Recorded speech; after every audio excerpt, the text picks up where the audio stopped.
Welcome back. Welcome back. We haven't been... It's been a minute. Yeah, us three in a while. Touching tips. No, not okay. No one wants to touch. Oh no, Eric. I already did it.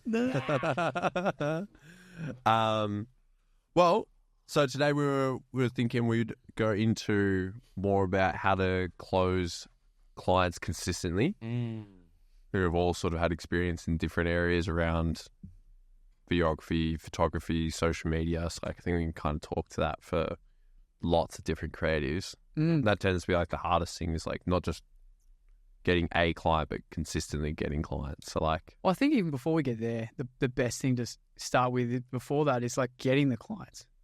Like, what are you doing to get clients consistently? Because I feel like, I mean, correct me if I'm wrong, in your experience, is if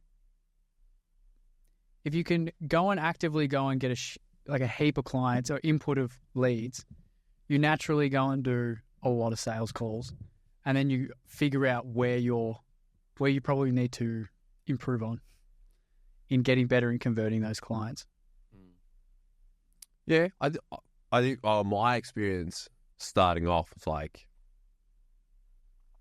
trying a bunch of shit, but having a really hard time trying to get like people on the call in the first place, because I wasn't really selling videography or photography to start with. So like, I was just selling consulting. So that was like a harder one for people to kind of understand, like it was harder to get the messaging right for that. So like, whereas I find like with videography and photography, it's almost easier for people to show interest in it and do more calls for that. Whereas like consulting, it's like, or if you're selling something that's like a harder thing for people to conceptualize what it actually is, you have a harder time getting into sales conversations in the first place. So there's like, I just feel like there's those stages of like the struggle of getting people interested in the first place. Then when you've got people interested, getting them on a call. Then once they're on a call, like, yeah, can you actually close them from there?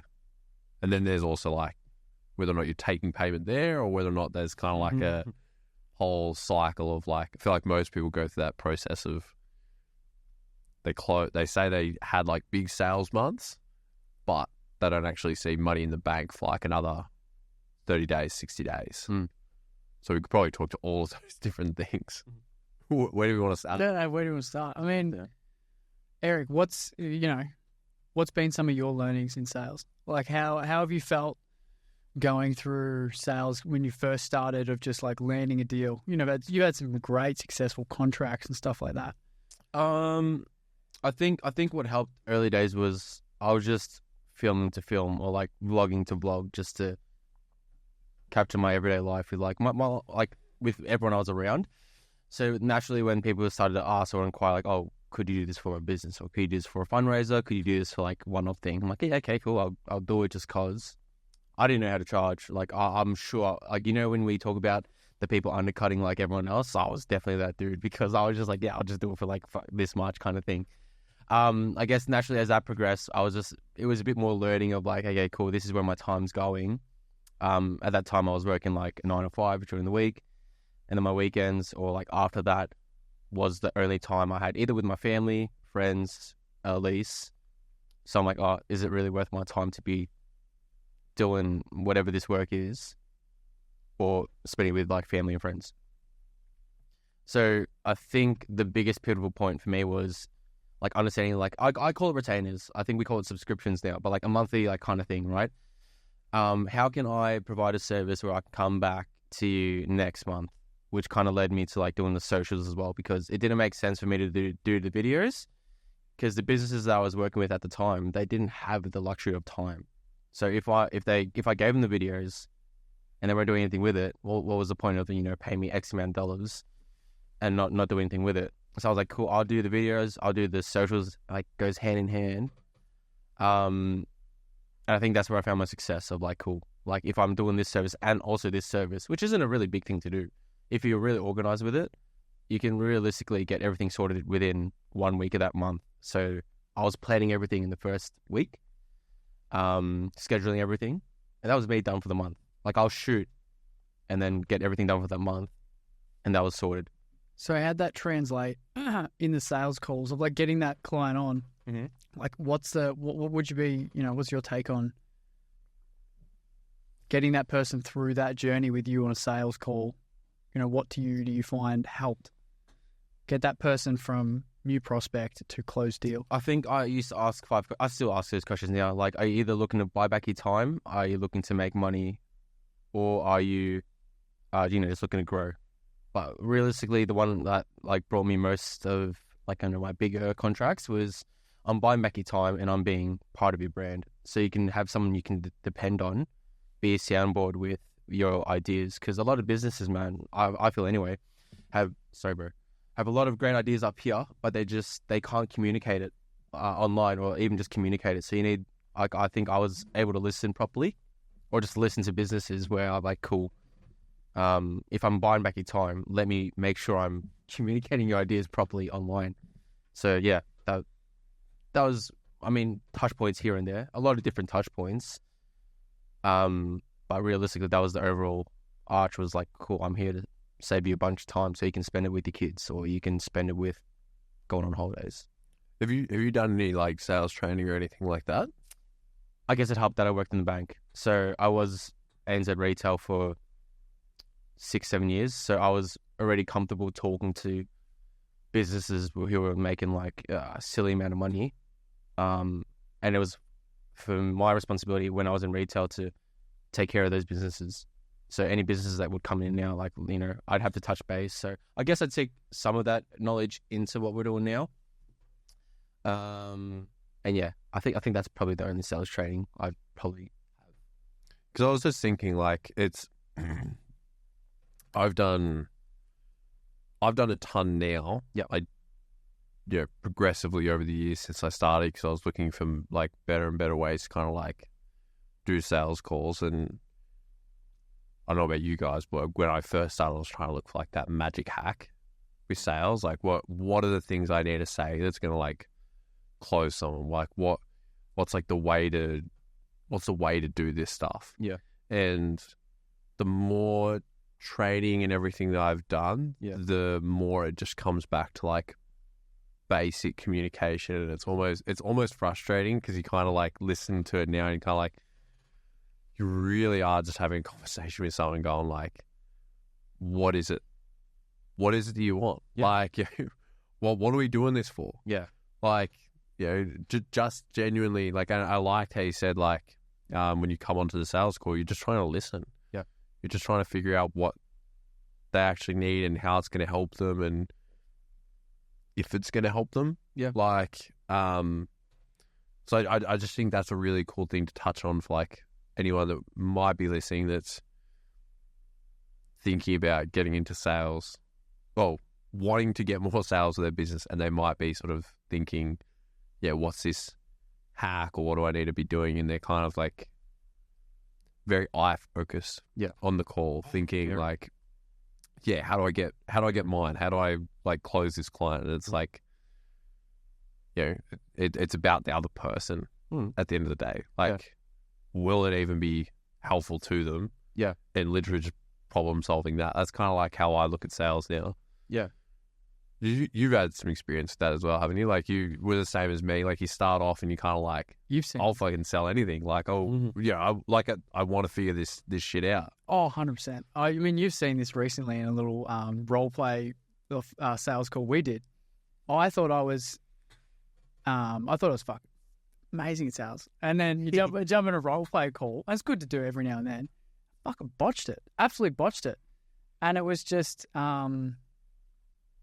like that was early days as well too. That my whole thing was I felt like I needed to overpromise and overpromise and overdeliver in my sales calls. Like that was my approach. Just like, I'll do everything and I'll do it and I'll find the people and I'll just do it all, blah, blah, blah. And like, I had success then because people saw that and were like, okay, you're either going to do it or you're not going to do it, and I'm going to ask for my money back. So that's obviously where I first started. Yeah. But to your point, I did a lot of sales training and realized, just be like, slow the fuck down, listen more than you talk, and provide value. Don't give away the secrets, but plant some ideas, show that you know your stuff, basics. Be on time, be early, do some research about the person you're sitting across.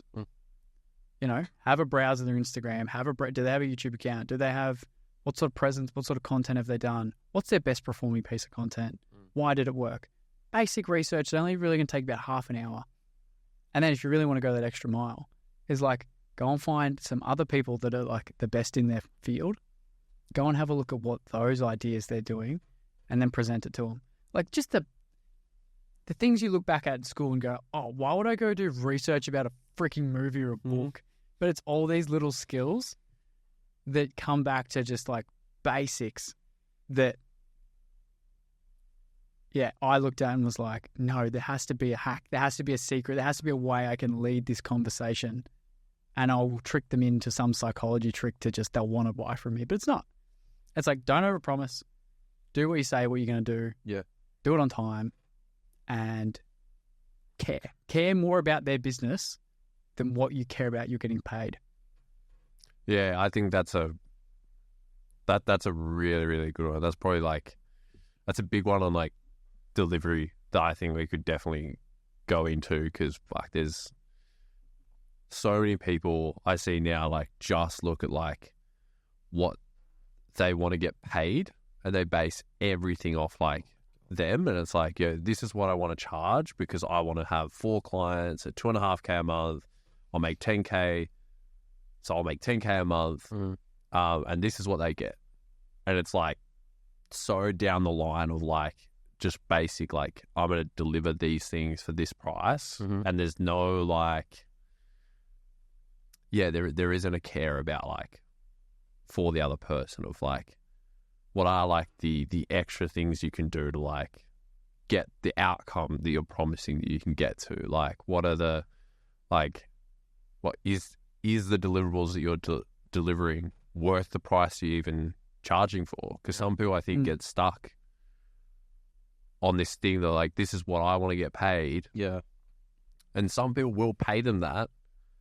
But I think long term, people have like trouble holding on to clients because they don't continue to like evaluate whether or not their service is valuable. For sure. Like we're constantly, like I see you guys doing it and we're doing it too, like just constantly updating what we're doing. Like constantly adding, not necessarily even just like adding new stuff, but like optimizing the stuff we're already doing. Yep. Sometimes it's even taking shit out that you go like, do you know what, that's not helping them. Yep. That's not leading to anything. Just an interesting one that Eric's shifted my mind on recently. Every month, even if it's a retainer client or a subscription client, every month, treat them like it's their first month. Not like their first month, but they're like a new client. Yep. Look at them with a fresh set of eyes going like, oh, Chris, yeah, we've had Chris for however many months. But like when it comes around to his monthly client review, we're treating him like it's his first time with us and it's his kickoff call. That's cool. Yeah. And it shifts that whole mindset rather than being like, because you get lazy. That's the thing. You bring clients on and people promise the world and want to do all this work in the first 2 months, show them a great time, get really lazy, do the bare minimum long term. Where it's just like, how can you every single month, not supersede what you do, but how can you just make them feel special every month? Well, yeah. If they're investing X amount of dollars into you, like they'll trust you with like, at least some sort of results. If it's tangible or if it's an investment for the future of bringing a client on that'll like take care of them for the rest of the year, then so be it. But I think it's very important just to like touch base with your client at least every week. I mean, we approach most of our clients like almost like every day, every second day. But like having that like just like set time of like, cool, this is what's happened this month. I reckon if we pivot this way, it'll help for this month. Get rid of that shit because that wasn't working. At least you're on the same track or like same wavelength. So like, cool, this is the way we're moving. The other thing too, like when you do sign someone on, like from the time of have the prospect meeting, like you said, get a sales process where you can like collect money on that call, get them to make a commitment on that call without like pushing them, obviously. But get them to make a commitment nice and quickly. And then from that commitment to a result, make that time as small as you can. So it's less like, how can you book them in for a shoot or whatever they're paying for and get them something? It doesn't need to be the whole thing. Maybe it's a plan. Maybe it's the itinerary for the day. Maybe it's just, hey, thanks for coming on board. Here's our entire process. Get them something as quickly as you can. And like in that first 24 hours, it just I feel like it changes the whole client experience. Yeah. It's like too many client projects, I'm sure are the same. They sign a deal, they pay some money, you know, and then that's it until the shoot day. Yep. And they feel like just paid like, you know, 40%, 50%, 60%, whatever it is. And the shoot's not for a month. And they're like, yeah, 100%. yeah, if you can give something as quickly as you can, they feel like they've gotten something out of it straight away. I think like one thing that I think is really important as well, that like I was talking to my dad about this. Because he works at, I won't say who, but he works at like a pretty big, well-known company. And he was on a sales call with this guy that was pitching for a project to him and another guy that will be able to sign off on the budget for it. And it was a young dude. And he's just like, we're going through everything. And the one thing that I noticed throughout the whole thing is this kid didn't take notes in the whole meeting. And he's like, we've been talking for like an hour and a half, and everything I'm talking about is really logistical about like, to quote, And like take this notes. thing. Didn't take notes. He's like, look, he could have had some like AI, he could have had something, you know, in the background. As far as I know, he wasn't recording it though. Yeah, right. And before that, I was doing it anyway. But when it came up, I was just like, fuck, like that. Just taking notes on the call and showing that like you're interested, you're taking note of everything that they're saying. You don't have to like transcribe them, but like note all the important stuff and note how they word stuff as well. Like I think particularly with our stuff too, like there's a lot of stuff that's very intangible. So people have their own way of wording stuff. You know, like they'll say like, for instance, I've got one client who like, when he talks about his messaging, it's very he's got his own language he wants to use. He'll say stuff like, outrageous generosity and like, super passionate and like, he'll have all these like phrases that he has. Yeah. Yep. For me, if I go and like use different wording, when I start to tell him about like, reiterate back to him and say, hey, these are the core messages that we're going to touch on. We're going to touch on, for want of a better, if I was to do it, this isn't how I do it. If I was to do it the wrong way, right? And I was to go like, we want to come off like extremely excited. We want to like make it, lots of energy and like all these other words that are kind of close, but they're not his words. Like it would kind of be like, okay, I feel like we're just kind of off the mark. Whereas if you just reiterate to someone their language, what they wanted to hear, I just think that makes such a difference. I love that. Because I do that. Like I love that. I love doing that. Like sorry to cut you off, but like David Leary in any education piece, bro. Yeah. And he says, he'd be like, I think he said last week, you come together as like, the Justice League would. So I'd message him after. I'm like, so he knows I'm listening. He's like, man, like you really like the way you see things is like the same as me. Like I love working the team because I love just being in the Justice League. He's like, thank you so much for listening. I'm like, it's the little things. Yeah, it is. And then I had another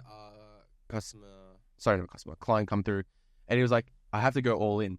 So all I say to him is like, bro, like, we're going all in on this. And he's like, yeah. I'm like, yeah. I love that, bro. I actually love that so much. Yeah. I think that's very important because that means you're really listening to your whoever you're going to be working with. 100%. And to your point, like, then if you're going to like after the call, if you're going to like summarize what you guys went over and like whether or not you closed them or didn't close them, I think this is a good touch point, like setting them something bit and like, here's all things we sort of covered in like the general plan and, just giving them next steps. Even if that means like, hey, we'll touch base in, a couple of months or a month and see where things are at, but this is like a good touch point for us to, these are the things we'll probably revisit when we chat next. So cool. So that's like getting the sale, right? I feel like that's in the sales call, best way to convert, not best way, a different way to convert, and then like straight to action sort of stuff. So what about like? But I think, well, just quickly, I think that's also follow up though. Like, yeah. So I think when we talk about closing clients consistently and stuff like that, and I did this a lot early days too. You get so focused on like strangers, like the new people that like you haven't chatted to before that you think are going to be like, you need to make them a client right away, right? So like, I think until you also build up the reputation to add urgency to be able to close people quickly, as well as like a big enough lead pipeline that you can have that demand kind of thing as well. I think that it's having like a good, if you want to close clients consistently, it's like what you did 4 months, 6 months ago that will result in like the clients you get this month.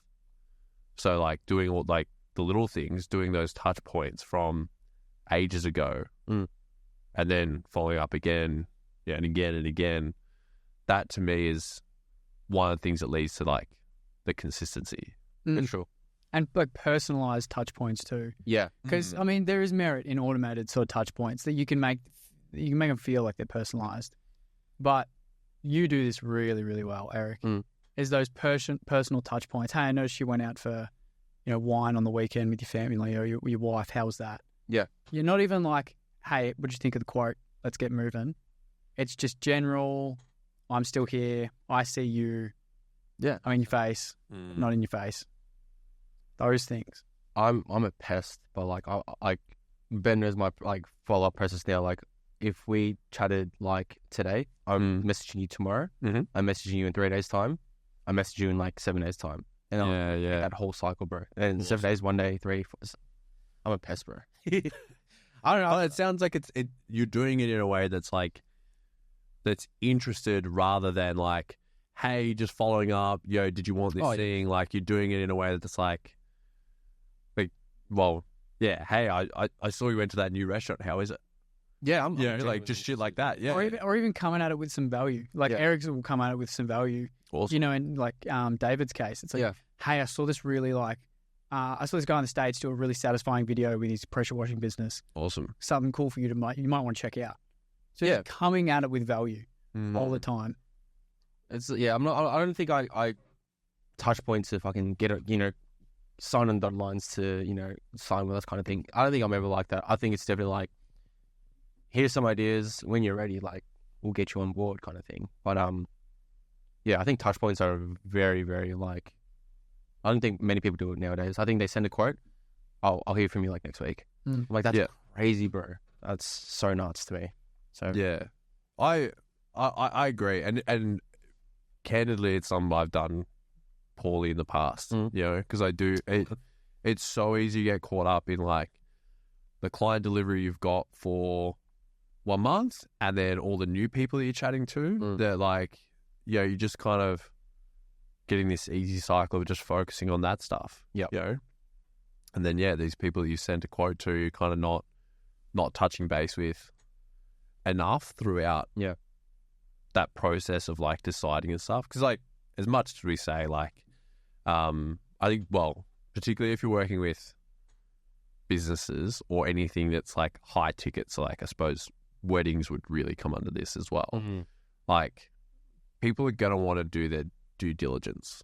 Like if you're the first person they're speaking to and then you try to go like, I mean, I know for me, I've got a rule now, like if someone tries to add urgency on a sales call and go like, hey, like you're going to have to decide right now, or they try to like push me to like make a decision quickly, it's just an immediate no. Like that, bro. Like I don't rush big financial decisions.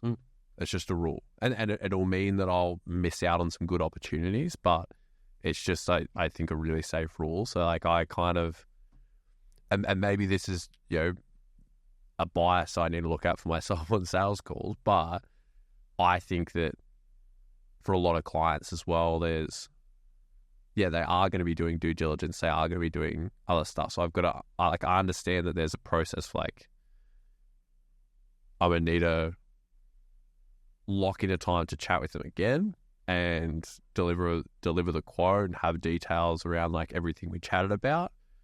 So there's like, I don't know. I think that there's part of that sales process as well, because it is easy to sort of go like, how do we get money right away? You know what I mean? Have you seen that lady in America at the moment? And I'm sure you would. Which one? I've seen all the ladies in America. America. No, that lady in America that's doing sales, and she does the if call. Huh? She's a sales rep for some content business. I don't think it's her content business, but she's very big on like she's sales specifically. She only does the if call. So they new prospects, she'll either cold out call, or she'll have like a warm list that she calls. She only does if. So 15-minute call, that's it. And super high level if you're the right fit. Oh my God, I have seen You this. have seen I have seen this, yeah. I haven't seen this. No, you'll have to. It's crazy. So it's just like she'll only go straight away if you're the right fit for us. So tell me about what you do, and I'll decide. Like, not I'll decide in an arrogant way. If we work If we're the right way to work together. If we are, I'll schedule straight after this 15 minutes to go on to the how call. So they've got people on call ready to take the how section, and it's like how we would achieve success for you. And then that's great.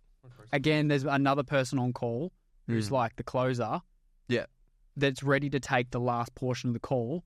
That's like what we'll specifically do for you and what it'll cost. Yeah. Well, So you've got this 3-part different stage call that she's just doing heaps of if, pushing people onto the how. They're doing the how to get people to the what it'll cost, what it'll be. yeah. Crazy. Yeah. And another, because that's cool. That's really big in the coaching consulting industry. In that they call it appointment setting and closing. So yeah, the appointment setter does basically just their goal is to set appointments for the closer.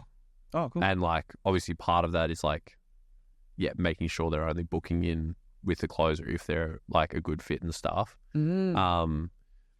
I love that process. What it does require though is higher level of demand. Yeah, for sure. For the set, like, because it's an interesting frame if you try to be like, for instance, if I've got no clients and I try to approach it like, hey, like we're just going to chat for 15 minutes. I just want to see if it's a fit because like, if you qualify to work with us kind of thing and you're speaking to this $1 million business owner, it's like, fuck off, man. You're 19. See ya. Yeah, like you've got no, like, I'm throwing you a boat. Yeah. Do you know what I mean? So like, I think I love that. Does have to come with comes a certain scale for sure.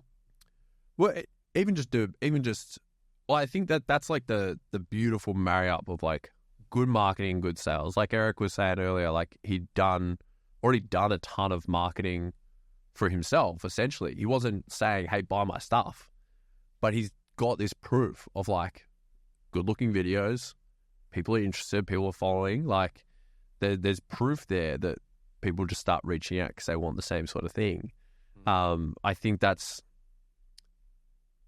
you've got to have a level of that with like if you want to be getting consistent sales, you've also got to be, creating the demand in your marketing by going like, here's the social proof, here's these people we're working with, like how are you presenting yourself before the sales call as well? Because it's not just all about like you could get 100 people on a call, but if you've got no website, no social media, they've never heard of you before, you will have those 100 calls are going to be brutal. Like you're essentially just cold calling at that stage. So I do love that process, but that I think it's important to sort of, you've got to back it up with a lot of different touch points for sure. Well, and even a team. Like, can you imagine if you go like, "Hey, I'm going to put you on to, I'm going to just see if you're a fit for our closer," and then the it's me. Like, Hello. or you're saying like, this is my pet peeve, right? Like you can't say we unless there's multiple people in the business. Like now I often have to like preface to some people that I'll say we we, and I'll be talking about, and they've only met me, but I'll be like, we've got like a team of people on the back end that do a lot of stuff. So that's why I say we. So I it's a pet peeve. I just think like someone says we, and it's like, I think who are the others?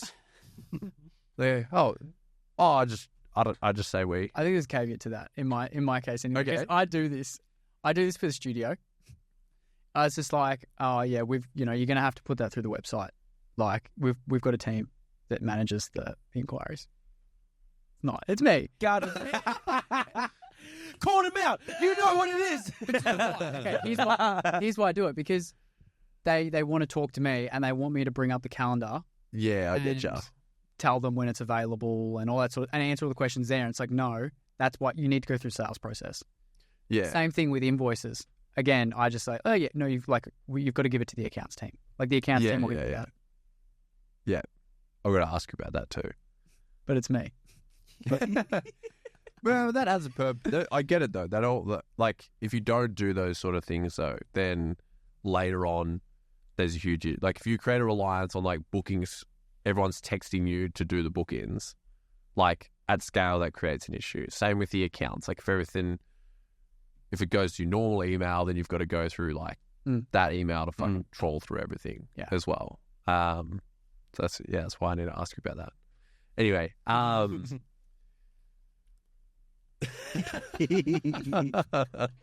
Got it. I need to keep like one eye on him all the time. just watch him. Well, he's coming up on your camera, so he'll be. It's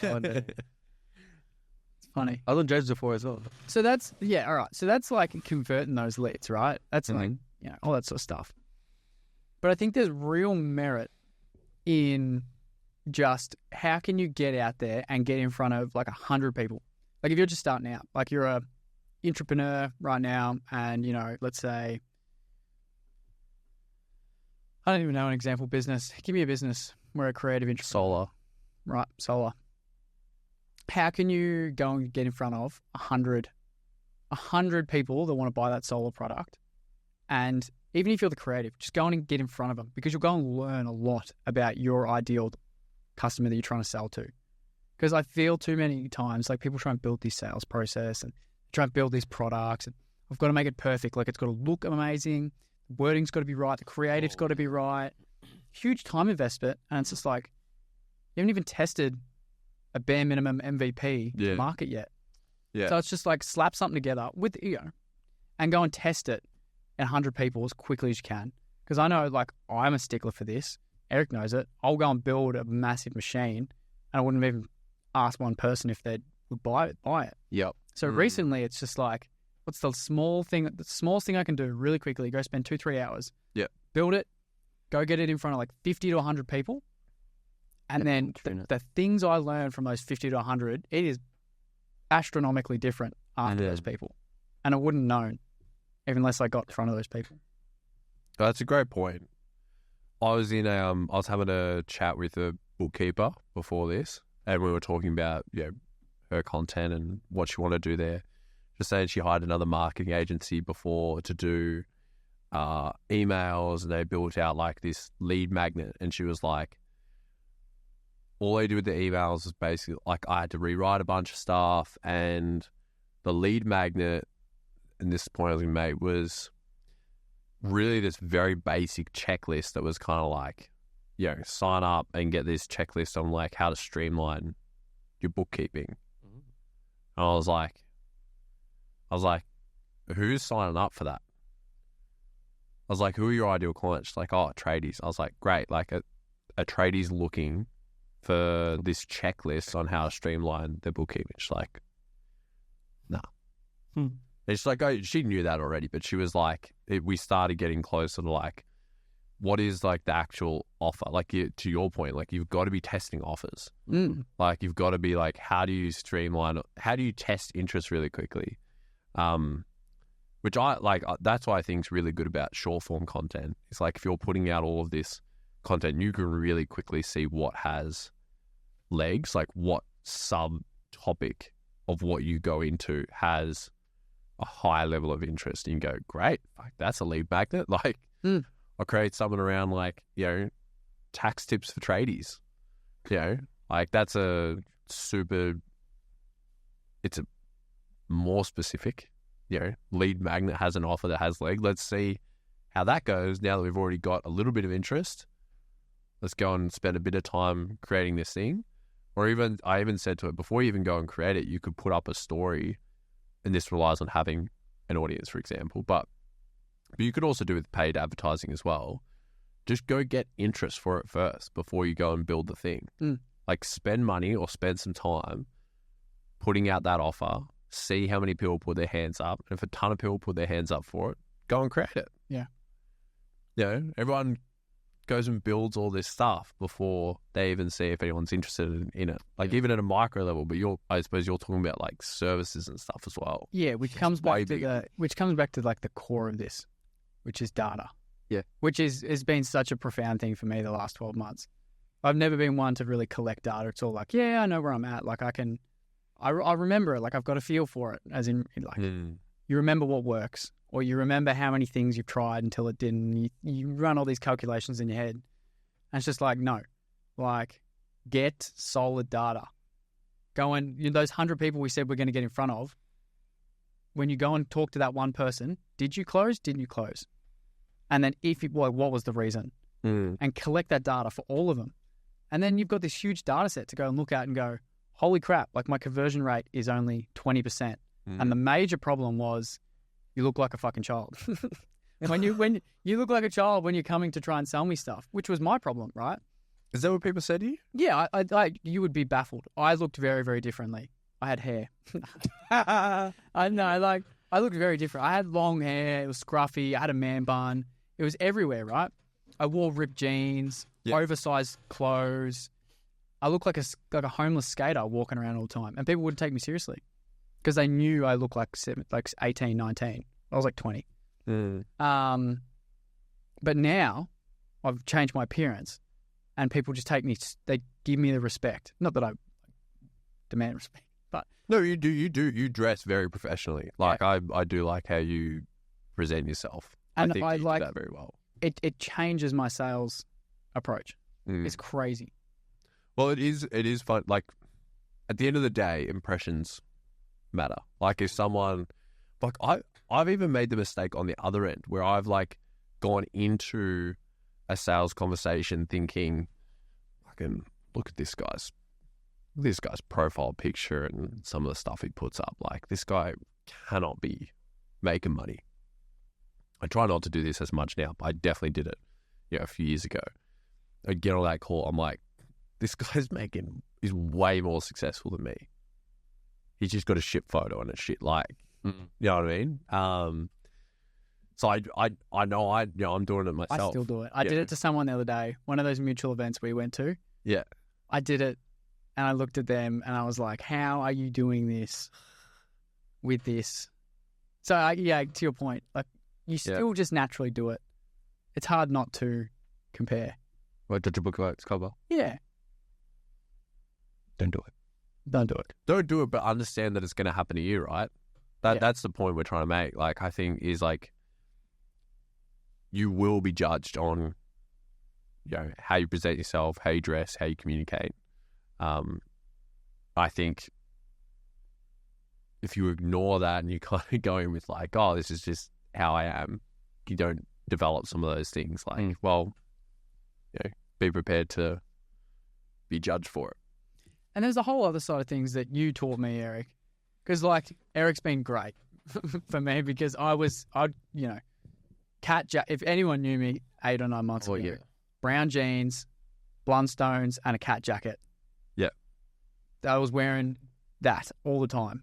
Not the same clothes. I just had a lot of brown jeans. I always washed the cat jacket. Like, it was all I wore. But Eric's like, one day he's just cracking shits. He's like, we're going up to Melbourne. You can buy some nice clothes. Because if you dress good, you're going to start feeling good. You're going to start feeling successful. And like my whole mindset shifted. There's so much that comes to it. Yeah. When you do it. Yeah. When I used to work up in ANZ in like head office, like when we would rock up to the office, we were a young bunch with like a bunch of like 40, 50-year-olds. And we dressed so fucking flash. But we would just get the work done because we looked good, we felt good, rock out of there, energy's high. So I really took that from if you look good, you feel good. Mitch and I actually talk about this all the time. Like, where do you get your clothes from? This and this, and like, you know, when you go out there, you just, if you're looking nice in a nice suit or whatever, like you feel good. Your confidence like just radiates, all that type of stuff. It's just a fashionable man. He's very fashionable. I want to steal his ring one day. But I have a question. Wait, what? I have a question. How would you navigate coming off a bad first impression? As in, you were the one that said the bad impression? Yes. How would you come off that? Because Without too much more context, I think the biggest thing is owning it. Yep. Yeah. Like, I think if you can get on the front foot and kind of go like, yo, man, hey, like, I wish I did some of these things differently. You know, like, I think owning that early. Now, I think you got to be careful about doing that too much and kind of being too apologetic or too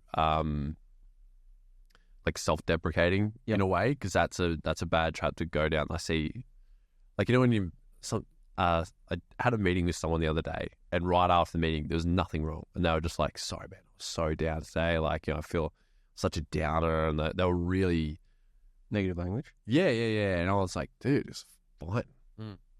Relax. Like, it wasn't that bad. Like, yeah." So then you got to be careful you don't want to, you know, constantly be apologizing to people for not being your best, because you're not always going to be your best. But I think when you know, it's like that. I know that should have been better, and I know that like they noticed that. Mm-hmm. I think just getting on the front foot and owning it. Yep. I think that's, and this is just sign of this week, communication.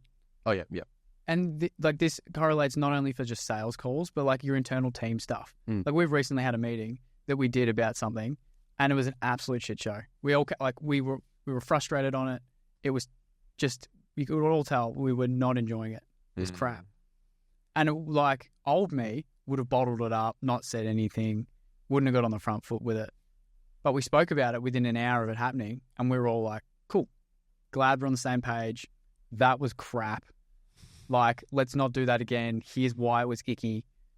And, you know. What can you, like, you don't have to go into huge detail. Like, what was the issue?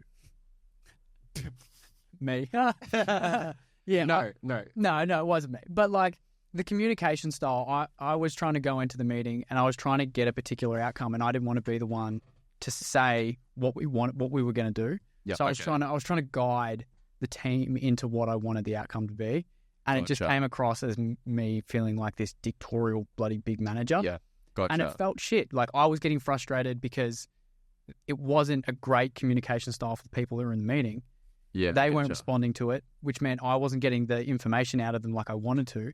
And it just created this ball of frustration. Mm-hmm. And everyone was just annoyed. And no, we weren't getting anywhere. Yep. Yeah.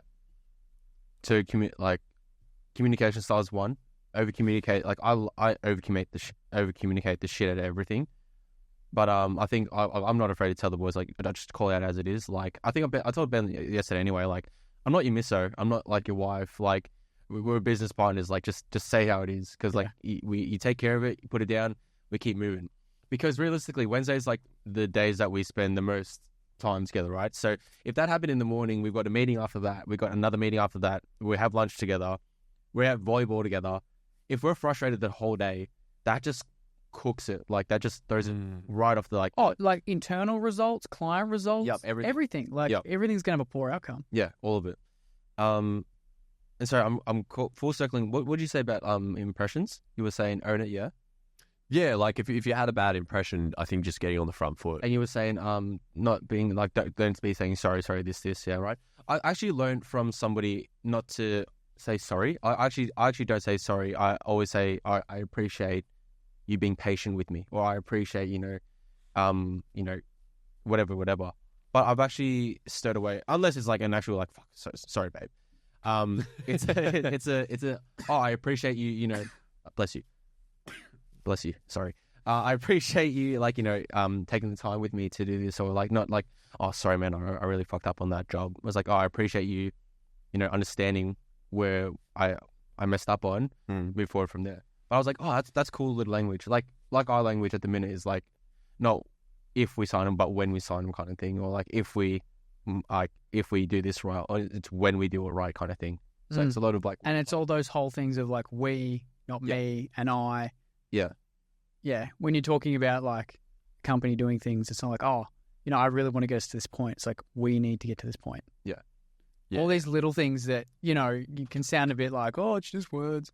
But it's just like, no, it's just, it directly correlates to how you think about the business. Are you the genius with helpers, or are you a team? In all of this, like, because I can see where like you're going with like that meeting style, right? Where you kind of like, you want the team to bring the solutions, right? And like come forward with stuff.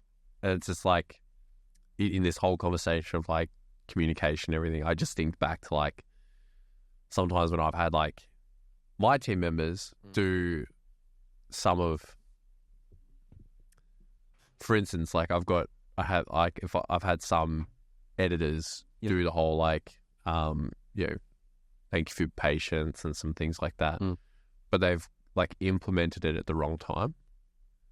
So, and I'll give you another example as well in a sec. But like, so there've been a bunch of mistakes, and there's a particular way that I want something done, and it hasn't been done like that, and it's continuing to be like, you know, thank you for your patience, like, you know, that sort of like thing of like, you know. So in a way, I think there's also a time though for someone to like own it and go like, shit, man, like I fucked up there as well. Yeah, of course. Like so I think it's just like there's context for stuff, and maybe that's me being dictatorial. I'm not sure. No, I think I was more like the appreciate patience with that case of like your mate, whoever it was coming out of the meeting, like, oh, sorry, this. Yeah. Like, yeah. In that instance. Yeah, like, I get you. Yeah. So in that instance, he could have like, rather than be like, "Yo, oh, sorry for being like this," he could have been like, "Yeah, hey, I really appreciate you just like, being around today." It was sort of like it was a down day for me. Yeah, that would have been a way better way to approach that. But this is the thing. I reckon like a lot of people hear these sort of things, right? Like hear your tip there for like, you're not saying sorry and kind of like apply it too soon. Never saying sorry at all. in this topic of like sales. Yep. I had this new editor. He's probably like 30 days in, and I had this task that I needed him to do, and some of the work that was coming out wasn't great. Like it just wasn't like to the standard that I needed it to. And I was like, hey man, like, we really needed to like start looking more like this, and hey, we also really need like you to kind of be communicating like deadlines as well. Like, hey, like we need it within this timeline. You didn't respond for a day, and then came back to me at the end of the next day, so it's almost like 2 days. Yep. And he was like, he gave me this sales line. You've probably heard it before, of like, if you want it cheap, fast, and good. Yeah. You can only have like 2 out of the 3 things. If you want it like cheap and fast, it won't be good. If you want it fast and good, you can't have it cheap. He went through this thing, and I was like, no, dude, like what are you talking about? Like, you're a team member, you've agreed to a salary. Like, I want it. I'm not asking for like a ridiculous timeline. He said, and I want it good. He said it to me, man. And I was joking, like, bro. If someone did that to me, I'd be like, oh, he was gone. Oh my god, he was gone within the week. Like, oh my god, like it's not like, okay, cool. Totally different attitude. Like, you don't view this, like you view this as like, I'm your client, and like I'm being difficult when like we're on a team together. Like, I'm working with you to help make sure that we can improve efficiency, do a great job. You're being paid for your time at an equivalent rate. So you're not like, you're not changing your rate on me. Otherwise this business doesn't work. So I think like, to all these sort of like tips, and like if we're talking about communicating really well on like in any conversation, but particularly with sales, like just understand like the context of the scenario. Because like I personally fucking hate that line, and maybe it's just my experience with that thing. I think it's a good internal line to talk about with like sales of like, well, like really we can only have it this way, but I would never say that to a client. Hey, bro. But some people do. I've used it. Have you? Yeah. Recently or ever? Oh, within the last 6 to 9 months. Oh, bad. Crazy. You bad boy. But what was the context in which you said it? Because you might have actually. Oh, it was one of those things. Exactly that of like someone wanted an absorbent project. Okay. That was going to be very costly, and it was like, look, there's a few ways we can do this. It's just like we can do it cheap and slow. Mm-hmm. Make it affordable, and it's not going to get it as fast, and it's still going to be good. But they wanted it like really good, high quality production, and really fast. I was like, well, it's not going to be cheap, and it's just like, oh, well, how can we make this work? And I'm like, well, the whole thing, like, you can only have it 2 ways. And, like, you can have it all 3 ways, but it's just like, yeah, I get you. Yeah.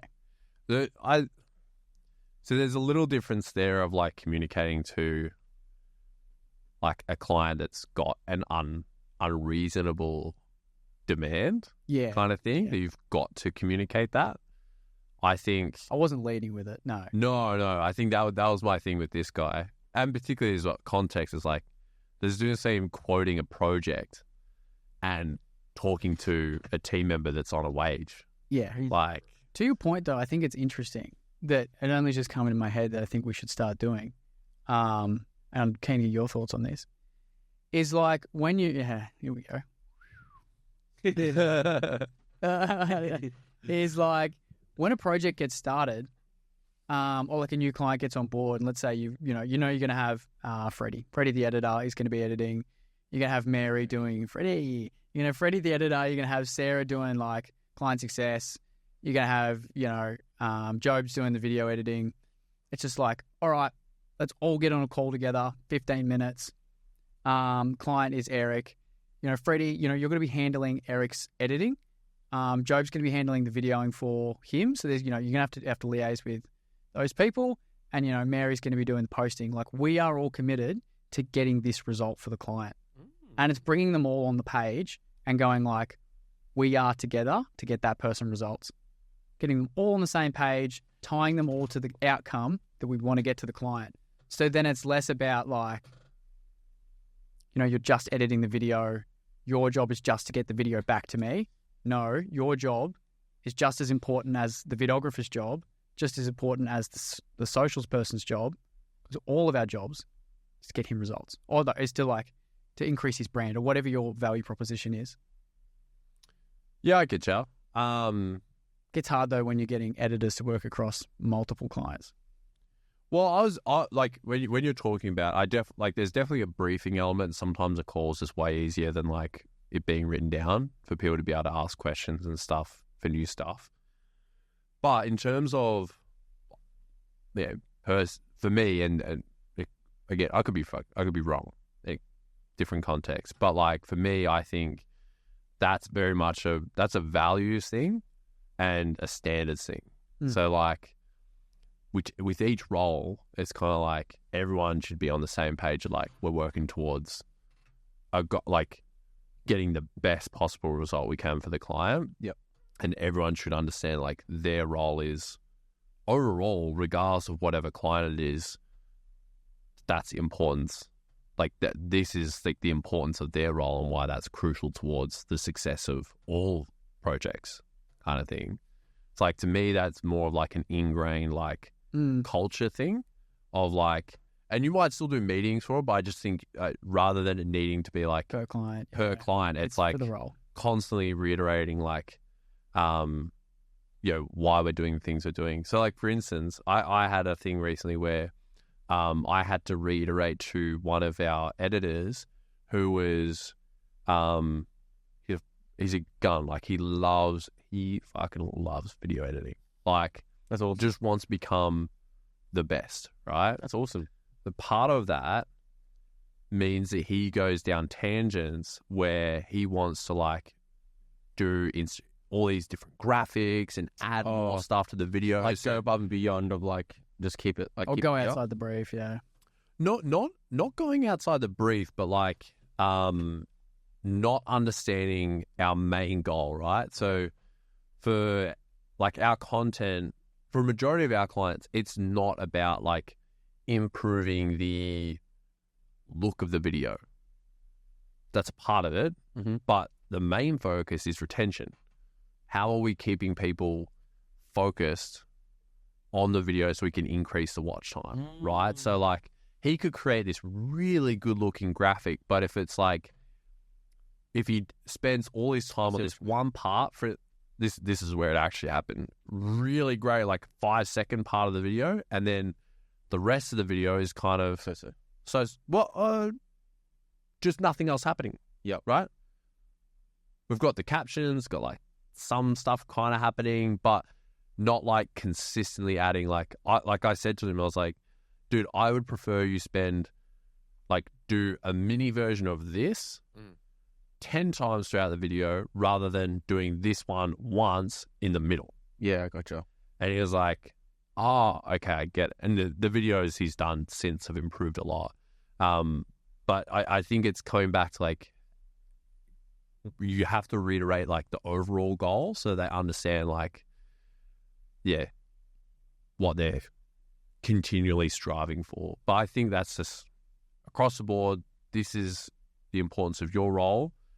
This is why we do everything. And like, this is like the mission for the business as well. So it's kind of like reiterating that as like the founder and the business owner, I find. That's good. Yeah, look. That's good communication from you though. Trying. Getting there. I think that's a really hard part with team. As you guys are like, you just shared your example. Like, see, I've never managed people. You've probably had a lot more experience managing people in the bank and stuff. Because like I was solopreneur, managing my own time, never really had a team. Worked with other teams on collaborative projects, but never managed, an employee or an associate or anything. God, managing people is interesting. I love it. Don't get me wrong, because I love people, being able to help and create space. That's like my whole purpose. But it's interesting. Like, I didn't realize the dynamics, all the different dynamics that come with managing a team. Yeah. Some things that I just don't think about. Like, and again, off the back of our week, I'm in a poor part at the moment where I'm not caring probably enough about my health, and I'm just working long days. Yep. And not putting enough time aside for like family and friends and all these things, and just working hard. Yep. And then I look at other people's roles the same way I look at my work ethic and my hours. So it's been such a learning curve managing a team. Here's a tip for both years. I think you're both not managers. I think you're leaders. So if you're a leader, people will look up to you. If you're not showcasing values that they want to portray, they're not going to follow you. So for instance, if you're not healthy and like, let's say 5 members of the team want to be healthy, why would they listen to you? If you're like shitty communicating or like just like fucking dictating around and someone's communication style is like a bit more of an introvert and you're just like hounding them, they're not going to follow you, kind of thing. So my instance of working in the bank of like managing a team of 40 odd people, it was, I have to understand, us 3 need to understand that not everyone's like us. It's our own businesses, so we'll put like the 24 hours in, that's no stress, but then we'll get people in that'll work the 9-to-5ers. But sure, if you're showcasing the type of like belief system, if you're rocking up high energy, if you're rocking up, or any type of way you want to be presenting yourself, and I think that kind of goes back to like how you want to perceive yourself as a professional, dress well, like feel well. Now like half the team dresses well, like you know what I mean? But I think we need to understand, us 3 anyway, because we're leading different businesses, is we need to understand not everyone will think or act the way we do, but the certain elements of like, cool, if, Eric's a family man, I'll be able to link. Like, you're just going to find out little links with people. Like, okay, cool. That's why I'll follow him, because he's a leader or whatever it is, if that makes sense. Oh, that's a fucking awesome tip, man. Like I agree with you a lot, and I think that's also a thing of like hiring the right kind of people too. Like you if you hire a certain person, you don't understand how they are. Yep. It's just like putting like a square into like a circle, you know. Oh yeah. Trying to fucking fit someone that isn't that person. Yep. You know, I was sharing with you guys earlier, like, I know with a role that I need to fill soon, like, ideally it'd be great if they're like that person has social media knowledge and videography knowledge and like stuff that would be helpful in other areas. But the main thing that I need them to be like a gun at is just attention to detail. 100%. Like, that's the one, if they've got that one thing, that's the focus. Like, how do I filter for that? Because I can't, that's something that I know, well, like the social media stuff, the videography stuff, like I can teach that. For sure. I can't teach. I got a way you can do this. Okay. Yeah. No, I did this because when we were looking for our first our first virtual assistant, I put together this awesome little matrix. Oh, you did too, actually. It was insane. So I was able to like send out 500, personally send out 500 different requests for different people to have interviews with me. Mm-hmm. And there was like a 4-stage testing matrix. So the first thing was like, you want to apply for the job? Great. Jump on this form. So they fill out the form, and there's a few trick questions in there that they've got to answer correctly. And if they don't answer it, the form won't go through. That's the first thing. So their application won't even submit. When the response from the form was a test. So the first thing was like, I need you to do X, Y, Z, right? Briefly explain the brief. Then they open up the context of the research. And at the end of it, it's just like, I want you to submit it using Google Drive, sending me an email to this address. If they didn't use Google Drive and they used Dropbox or something else, out of the task. And then there was further, like, real specific things where, like, if they weren't paying attention to the details, they weren't, like, yes, they may have done the task, but they didn't do the task correctly. Yeah. And it's like stupid things. Like, I would say, I'd have like a video tutorial on the task that I needed to do. And the very end, I'd say, and in the bottom of your email needs to have the word carrot. And in the middle of it, it'd be like the other word you need. I'd be like, remember this word for later. It's, penguin. And then the last word at the end is carrot. And it's like, cool. Send me the word at the middle. Send me the 2 words at the bottom of the email or something. And it was like super specific. It's already pretty like kind of doing it. And it was such an efficient way for me to like test attention to detail across like 500 people, which ended up having like 100 applicants. And then of the 100 applicants, I only interviewed like nearly 10 of them. Yeah, awesome. Found the weapon that we have now. Yeah, awesome. I'll have to check that out, Frogger. Yeah, sure. I think that is.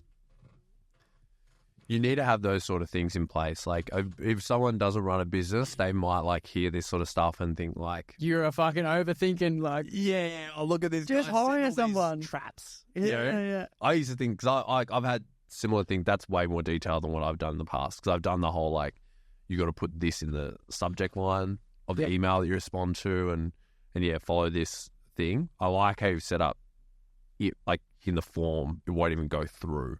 Yeah. Like, that's epic. And the multiple things I think is really cool. Because I've got I bring that across to someone here in Australia. So I think like I've done that with like the assistant that I've got at the moment over in the Philippines. She's fantastic for attention to detail. It's just the fact that I need someone with like impeccable English skills for part of the role. 3 of a kind. Yeah, 3 of a kind. Like, subscribe. Any wrap up thoughts, boys?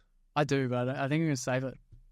Save for the next one. Yep. A bit of tension. I'll give you I'll give you a little good teaser. Give us a Hawk tour. Hawk tour. Oh. Okay. Little secret for the next episode might be about. Okay. 3 Overkind After Dark. I want a red one. Can we do reds next time? Yeah, let's do Reds next time. We'll Like, subscribe. like and subscribe. Cool.